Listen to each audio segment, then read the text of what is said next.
Hello friends, welcome in my YouTube channel radiology in focus. आज जो हम scan देखने वाले हैं उसमें पेशेंट ने लेफ़्ट लोअर लिम्ब वीकनेस और हाइपरटेंशन की हिस्ट्री दी है।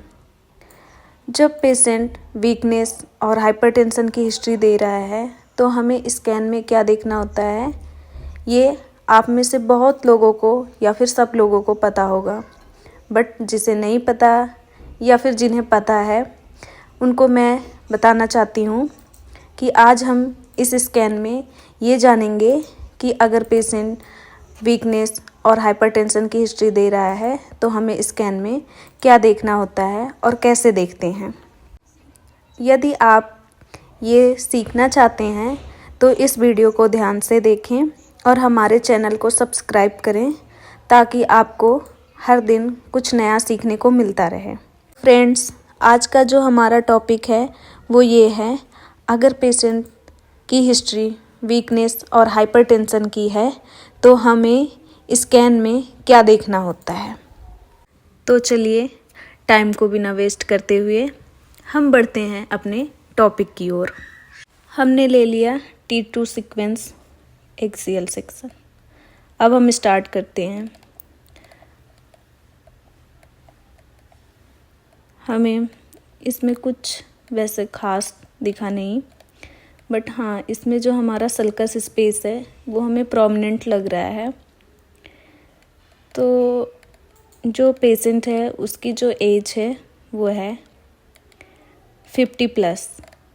तो इस अकॉर्डिंग अगर सल्कस प्रोमिनेंट है तो ये एज रिलेटेड चेंजेस में आ जाएगा। हमें इसमें वैसे कुछ नहीं दिखा, हमें यहाँ पे दिख भी रहा है जो हाइपर इंटेंस, तो वो हम आगे देख लेंगे कि एक्चुअली ये है क्या। बाकी सीक्वेंस को भी देख लेंगे हम, उसमें हमें पता चल जाएगा ये क्या है। तो अब मैं लेती हूँ, ये है हमारा कोर सीक्वेंस। इसमें हम आगे बढ़ते जाएंगे और देखते जाएंगे हमारा सेरिब्लम सारा कुछ नॉर्मल ही है, वैसे कुछ खास दिखा नहीं। यहाँ पे एक हाइपर इंटेंस सा आ रहा है, तो ये हम आपको कोरिलेट करके दिखाएंगे कि ये कोरोनिक इन्फार्क्ट भी हो सकता है, जो हम ADC और DWI को कोरिलेट करके इजली पता लगा लेंगे कि ये इन्फार्क्ट है या नहीं है या फिर कुछ और है। ये हमने सैज लिया, इसमें भी देख लेते हैं हमें कुछ दिख रहा है या नहीं दिख रहा है।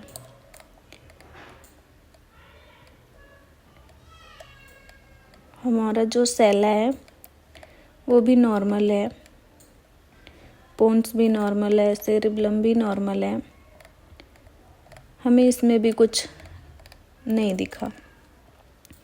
हम क्या करेंगे, हम दूसरा सीक्वेंस लेंगे, GRE सीक्वेंस लेते हैं।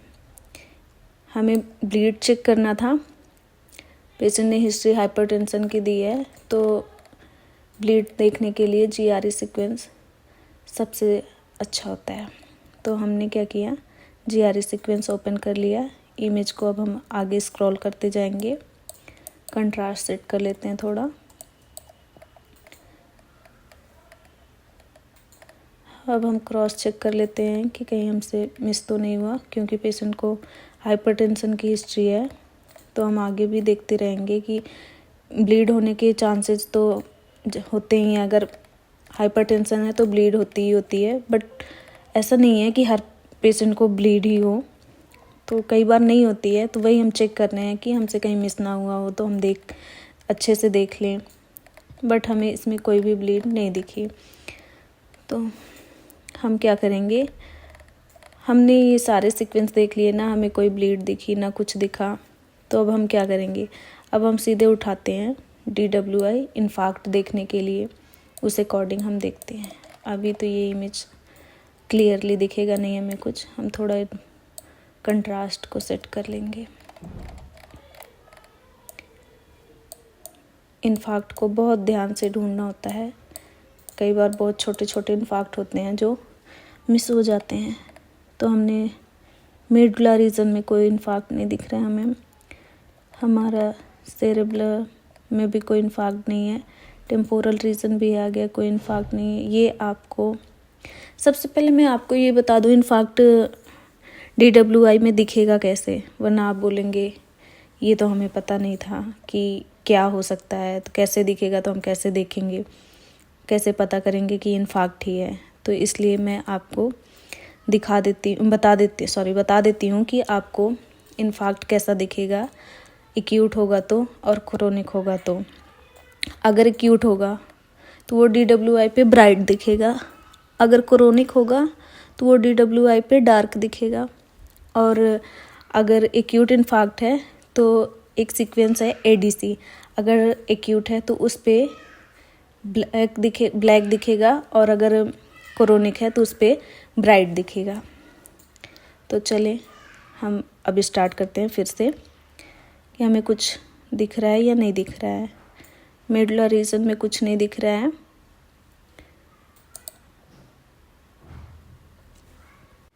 हमारे सेरेब्रम में कोई इन्फाक्ट नहीं था, टेम्पोरल रीजन आ गया, इसमें भी कोई इन्फाक्ट नहीं था, पोन्स रीजन आ गया, इसमें भी कोई इन्फाक्ट नहीं है, ऑसिपिटल रीजन में भी हमें कोई इन्फाक्ट नहीं दिख रहा है, ना टेम्पोरल में दिख रहा है। हमारा फ्रंटल रीजन भी हमें विजुलाइज होने लगा है, इसमें भी कोई इन्फाक्ट नहीं दिख रहा है। और आगे बढ़ेंगे, हमारा फ्रंटल रीजन दिख रहा है हमें, इसमें कोई भी इन्फाक्ट नहीं है। ये हमारा इंसुलर कॉर्टेक्स होता है। हमारे ऑसिपिटल रीजन में भी कोई इन्फाक्ट नहीं है, टेम्पोरल में भी कोई इन्फाक्ट नहीं अभी तक, और अभी तक हमें कोई इन्फाक्ट नहीं दिखा। हम और आगे बढ़ेंगे, बेसल गैंग्लिया रीजन के में देखेंगे हम कि हमें कोई इन्फाक्ट दिख रहा है या नहीं दिख रहा है।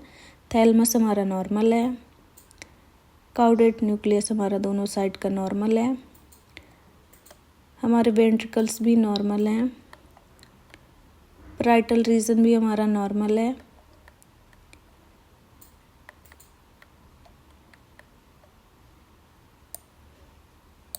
यहाँ पे हमें हाइपर इंटेंस सा दिख रहा है कुछ, मतलब ब्राइट सा, तो ये इन्फाक्ट हो सकता है। बट ये बहुत ही कम मतलब ब्राइट, इतना ज़्यादा ब्राइट नहीं है, तो हम एक बार ADC से कोरिलेट कर लेंगे कि इन्फाक्ट है या नहीं है। तो हम ले लेते हैं ADC सीक्वेंस, थोड़ा इसका कंट्रास्ट सेट कर लेते हैं।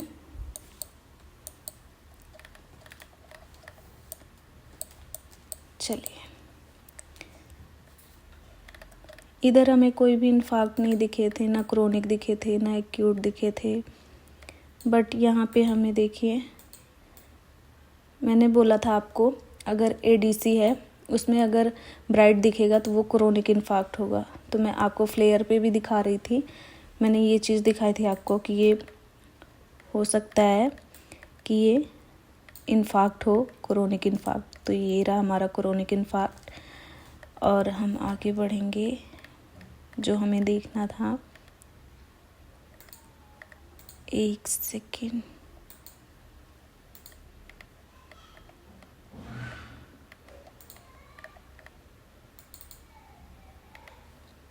एक बार हम फिर से आएंगे कि हम सही जगह पे देख रहे हैं या नहीं देख रहे हैं।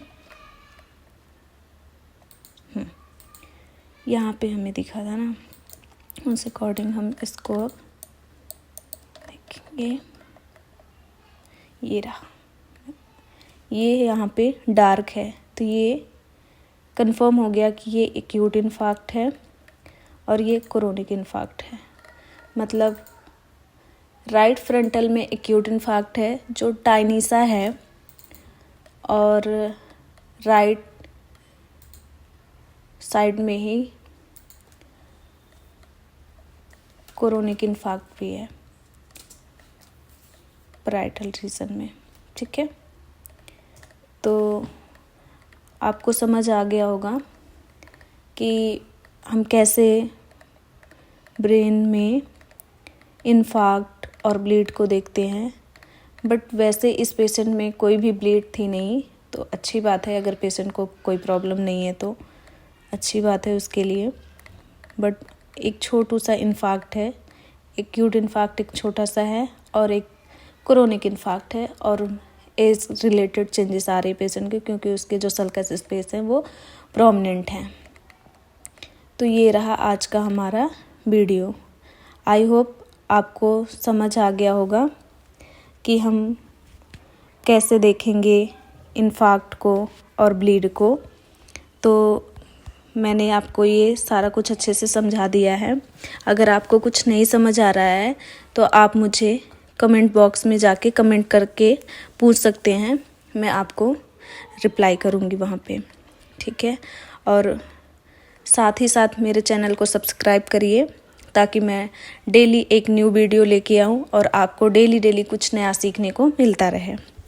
Thank you.